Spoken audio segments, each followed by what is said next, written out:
Hello दोस्तों, biology की online class में आप सभी का स्वागत है। दोस्तों, आज हम लेकर के आए हैं वर्गीकरण का एक नया चैप्टर, कक्षा 11वीं जीव विज्ञान NCERT। और ये नया चैप्टर है वनस्पति जगत से, यानी पादप जगत से। पादप जगत का एक समूह जिसको हम लोग बोलते हैं टेरिडोफाइटा। तो आज का जो हमारा टॉपिक है वो टेरिडोफाइटा के समूह के अंतर्गत पाए जाने वाले जो पादप हैं उन पादपों पर। ठीक है, तो आइए उन पादपों के बारे में जानते हैं जो टेरिडोफाइटा समूह के अंतर्गत आते हैं। तो सबसे पहले तो ये समझ लेते हैं टेरिडोफाइटा जो एक ये समूह है पादप जगत का। ठीक है, उससे पहले हमने शैवालों के बारे में अध्ययन किया और फिर ब्रायोफाइटा के बारे में अध्ययन किया जो पादप जगत का उभयचर कहलाता है। और अब तीसरे क्रम में हम टेरिडोफाइटा का अध्ययन करने जा रहे हैं। ठीक है ना। तो इनके बारे में क्या खास बात है, तो जैसा कि आपको हमने बताया कि जो टेरिडोफाइटा होते हैं ये ऐसे पौधे होते हैं जो प्रथम स्थलीय संवहनी पादप के नाम से जाने जाते हैं। ब्रायोफाइटा में हमने पढ़ा था कि ये पादपचर के उभयचर होते हैं, पादप जगत के उभयचर होते हैं। लेकिन जो टेरिडोफाइटा हैं तो ये सभी प्रथम स्थलीय संवहनी पौधे कहलाते हैं। क्यों कहलाते हैं? इसका मेन रीज़न ये है कि ये प्रथम ऐसे पादप हैं जिनमें संवहन तंत्र पाया जाता है, यानी विकसित प्रकार का संवहन तंत्र।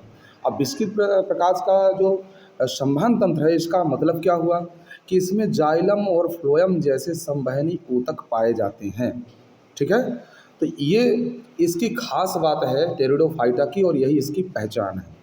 तो टेरिडोफाइटा वे प्रथम पादप थे जो जल से स्थल पर आए और सच्चे संवहनी ऊतक विकसित किए। कहने का मतलब कि इसके पहले जो ब्रायोफाइटा थे वो जल में थे, जल और भूमि दोनों में उगते थे। ठीक है ना। तो मतलब कहना चाहिए कि उनका जीवन कहीं ना कहीं से जल से रिलेटेड था। लेकिन ये एक ऐसे प्रथम पादप थे जो भूमि पर उगे, स्थल पर उगे। ठीक है ना। और जिनकी हाइट भी काफ़ी थी, इसलिए इनमें जल खनिज लवणों के संवहन के लिए संवहनी ऊतक विकसित हुए।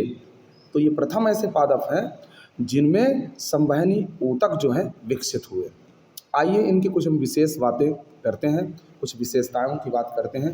पहली बात तो ये कि प्रथम ये स्थलीय संवहनी पादप है, ये तो हम पढ़ ही चुके हैं। इनमें सुदृढ़ वास्तविक जड़ें, तना व पत्तियां होती हैं। इन्हें जड़, तना, पत्तियां इनमें वास्तविक रूप से पाई जाती है, आभासी नहीं पाई जाती है। वास्तविक जड़, तना, पत्ती विकसित होते हैं, ये भी बात वही है। फिर संवहनी ऊतक यानी जाइलम और फ्लोएम यहाँ पे प्रेजेंट होते हैं और ये प्रथम ऐसे पादप हैं जिनमें जाइलम और फ्लोएम पाए जाते हैं। ये मोस्ट चीज़ है, इस बात को आप दिमाग में एकदम सेट कर लीजिएगा। ठीक है ना। बीज व फूल का अभाव होता है। इनमें क्या होता है? बीज व फल का अभाव होता है। बीजाणुओं द्वारा इनमें प्रजनन होता है। बीज, फूल, फल ये बिल्कुल इनमें नहीं पाए जाते हैं, लेकिन इनमें जो प्रजनन होता है वो एक विशेष संरचना जो बीज जिससे मिलती जुलती होती है, जिसको स्पोर या बीजाणु कहते हैं, तो बीजाणु द्वारा होती है। इनमें पादप शरीर प्रमुख एवं स्वतंत्र होता है। जो पादप का मेन जो पौधा होता है, पौधे का जो भाग होता है वो कैसा होता है? प्रमुख होता है और स्वतंत्र होता है। ठीक है ना। और क्या खास बातें हैं इसमें? तो देखो, गैमेटोफाइट छोटा, स्वतंत्र और अल्पजीवी होता है। इसका जो गैमेटोफाइट यानी चूंकि पादप में क्या होता है? पीढ़ी एकांतरण होता है। पीढ़ी एकांतरण में दो अवस्थाएं होती हैं, आपको पता होगी। वो दो अवस्थाएं कौन सी है? एक है गैमेटोफाइट और दूसरा है स्पोरोफाइट। गैमेटोफाइट में गैमीट का निर्माण होता है, युग्मक का निर्माण होता है, और स्पोरोफाइट में स्पोर का निर्माण होता है, बीजाणु का निर्माण होता है। तो इसमें गैमेटोफाइट जो अवस्था होती है वो अल्पजीवी होती है, यानी बहुत कम समय के लिए होती है। और स्पोरोफाइट अवस्था कैसी होती है? ज़्यादा बड़ी होती है। यानी स्पोरोफाइट कैसा है? मुख्य इसमें अवस्था होती है। ठीक है ना। ये बात आपको ध्यान रखना है। फिर आवश्यकता कम होने पर भी ये जीवित रहने के कारण जल पर निर्भर कम होते हैं ये। ठीक है ना। जल पर निर्भर ये कम होते हैं, इतना जान लीजिए आप। कम भौगोलिक क्षेत्रों तक सीमित होते हैं ये। नम एवं छायादार स्थानों में उगते हैं। नम छायादार स्थानों में उगेंगे, ठीक है, ये बात तो तय है। लेकिन इनका जो विस्तार है वो इनके लिए भौगोलिक क्षेत्र इनका कम थोड़ा सा होता है, नहीं कम विस्तारित होते हैं। थोड़ा एक झलक इनके जीवन चक्रों पर जरा देख लेते हैं। तो ये देखिए, ये इनका जीवन चक्र है। अब इसमें आपको देखना है कि स्पोरोफाइट और ग्रैमेटोफाइट कहाँ कहाँ है। तो देखिए, यहाँ से यदि हम पार्ट कर लें इसका, यहाँ से, तो आपको ये बातें समझ में आ जाएंगी कि कहाँ पर कौन सी अवस्थाएं हैं। ये जो इतना पार्ट, ये जो आप पार्ट देख रहे हैं, ये क्या है, ये इसका स्पोरोफाइट है। और इधर वाला जो पार्ट आप देख रहे हैं, ये क्या है, इसका गैमेटोफाइट है। तो देखिए होता क्या है, ये एक वयस्क पादप है, ठीक है ना। ये एक स्पोर्स का निर्माण यहाँ हो रहा है, यानी यहाँ से आप हम ले लें, यहाँ से ले लें तो और ज़्यादा ठीक रहेगा, क्योंकि स्पोर है ये, ठीक है। तो यहाँ पर आपको देखना है कि जो ये स्पोरोफाइट है इसका, यहाँ से देखिए, ये एक मुख्य तना है, पौधा है, जिसमें जड़, तना, पत्ती आपको स्पष्ट रूप से दिख रही है। ये जड़ें दिख रही हैं, ये तना इसका दिख रहा है, और ये पत्तियाँ दिख रही हैं। ये इसका मुख्य पादप है। इसी में आगे चल करके और क्या बनेगा, इस स्पोर्स बनेंगे, यानी बीजाणु बनेंगे। ये जो शंकु है, इस शंकु पर ही क्या बनेंगे, यहाँ पर ये बीजाणु बनेंगे, ठीक है ना। और ये जो बीजाणु होंगे, यही बीजाणु मेल और फीमेल दोनों अलग अलग होते हैं, कुछ मेल इसमें होंगे और कुछ फीमेल होंगे। और फिर ये जो बीजाणु होंगे आपस में क्या बनाएंगे, युग्मक जनन की क्रिया करेंगे। यहाँ से युग्मक जनन की क्रिया हो रही है। तो देखिए, ये पूरा जो है यहाँ से ये क्या हो रहा है, युग्मक का निर्माण हो रहा है। यहाँ तक तो स्पोर की बातें हो गई यहाँ से, ठीक है ना। तो आप ऐसा कर सकते हैं, इसको थोड़ा सा इसको और सुधार लें। तो इसको आप ऐसे देख लें, ये यहाँ से युग्मक बनने शुरू हो गए, तो ये स्पोर हो गए, ठीक है, बीजाणु। अब ये बीजाणु जो है आगे चल करके मेल और फीमेल जो युग्मक है इनका निर्माण करेंगे। और फिर इनमें क्या होगा, यहाँ पर निषेचन होगा, फिर यहाँ पर क्या बनेगा, युग्मनज बनेगा, और युग्मनज अंकुरित होकर के नया पादप बनाएगा। ये इनका क्या है, पूरा एक जीवन चक्र है, जिसमें स्पोरोफाइट अवस्था जो होती है, ये वाली जो अवस्था है, ये वाली, ठीक है ना, ये ज़्यादा लंबी होती है, बड़ी होती है, मुख्य होती है। कौन, स्पोरोफाइट। और गैमेटोफाइट क्या होता है, छोटी अवस्था होती है, ठीक है। ये तो बातें हो गई इनके जीवन चक्र के से संबंधित। अब और कुछ बात कर लें इनके वर्गीकरण की। तो देखिए, ये 4 वर्ग इनमें पाए जाते हैं। तो अभी आपके सिलेबस में जो 4 वर्ग दिए गए हैं, केवल उनका नाम और एक एक उदाहरण आप याद रख लें, बहुत है, ठीक है। साइलोप्सिडा ये पहला है, फिर दूसरा है लाइकोप्सिडा, तीसरा है स्पेनोप्सिडा और टेरोप्सिडा। ये 4 ऐसे समूह हैं। तो इसमें साइलोप्सिडा में देखें तो साइलोटम है इसका उदाहरण। फिर दूसरा क्या है, लाइकोप्सिडा में तो सिलेजिनेला है और लाइकोपोडियम है। फिर स्नोप्सिडा में देखें तो इक्कीसीटम है, और टेरोप्सिडा में यदि देखें तो टेरिस है और एडिएटम है, ठीक है। तो ये ऐसे 4 वर्ग हैं। इनमें बहुत फोकस नहीं करना है आपको केवल इतना ध्यान रखना है कि इनके नाम यदि याद हो जाएं तो बहुत अच्छी बात है।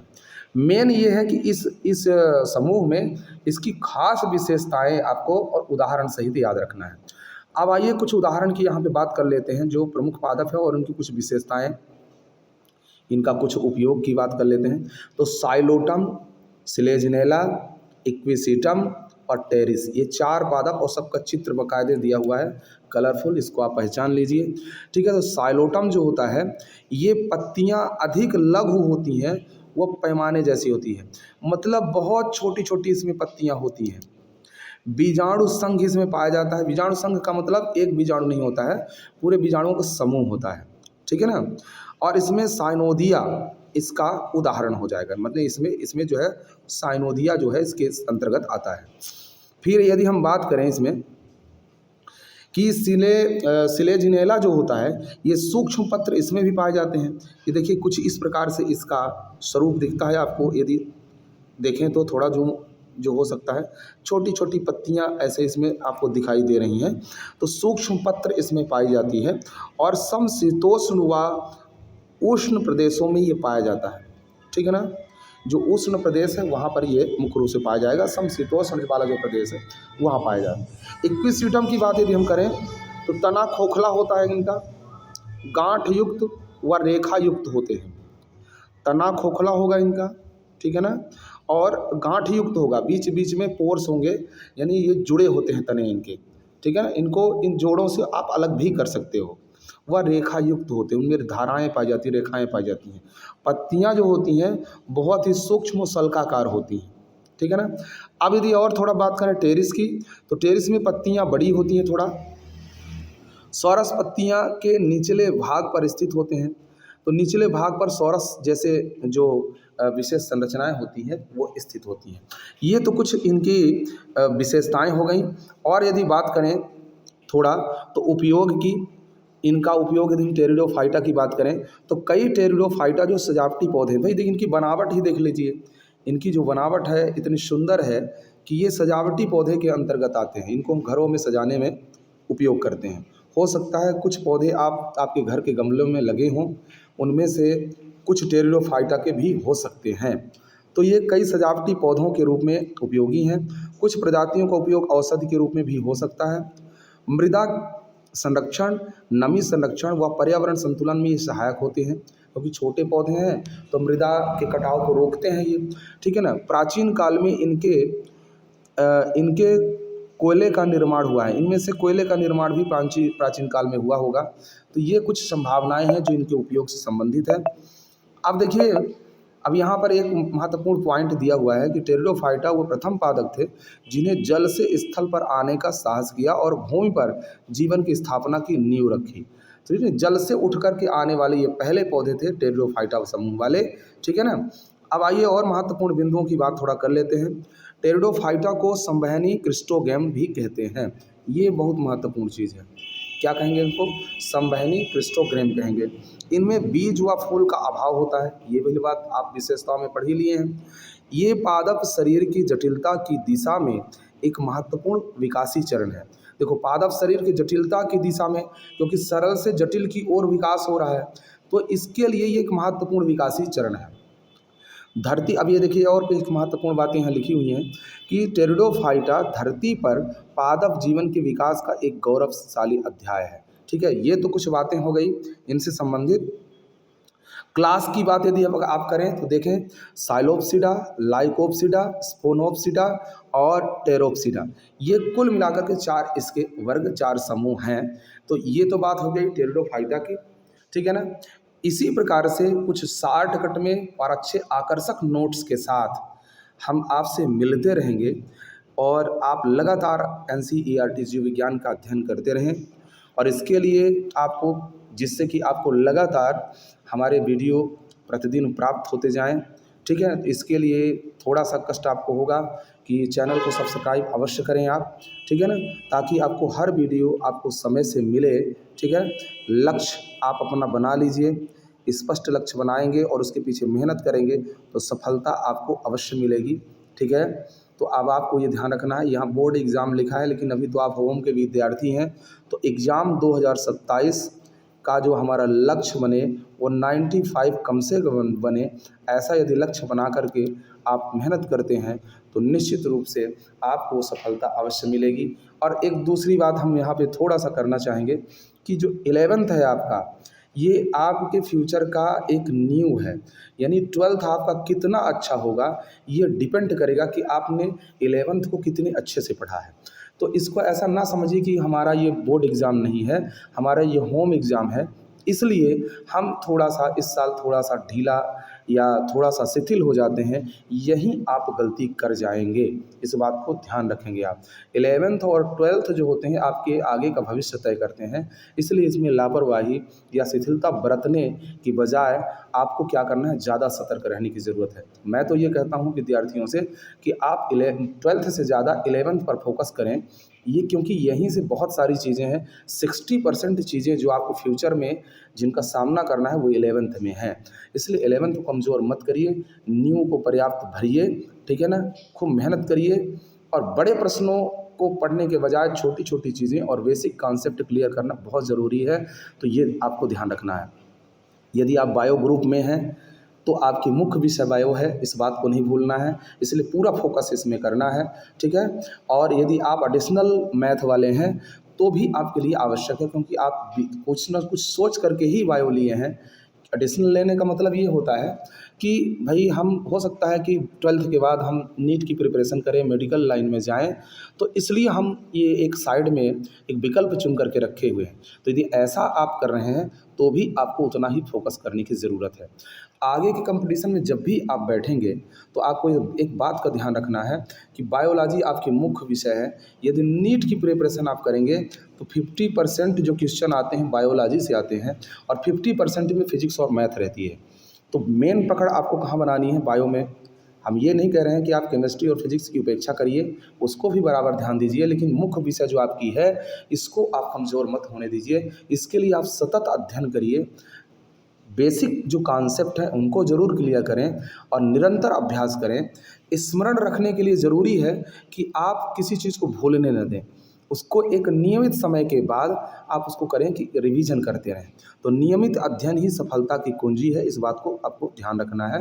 आप बेहतर जानते हैं, एक आप अच्छे होनहार विद्यार्थी हैं इसलिए, लेकिन हमारा काम ये है कि आपको याद दिलवाते रहें, आपको जगाते रहें, ठीक है ना? तो इस वजह से ये सारी चीज़ें आपको ध्यान रखना है। आप खूब अच्छा मेहनत करें, खूब अच्छा रिजल्ट लाएँ, आपका भविष्य उज्जवल हो। इन्हीं शुभकामनाओं के साथ सभी से इस वीडियो में विदा लेते हैं और नेक्स्ट वीडियो का इंतज़ार आप करिए। ठीक है, धन्यवाद सभी।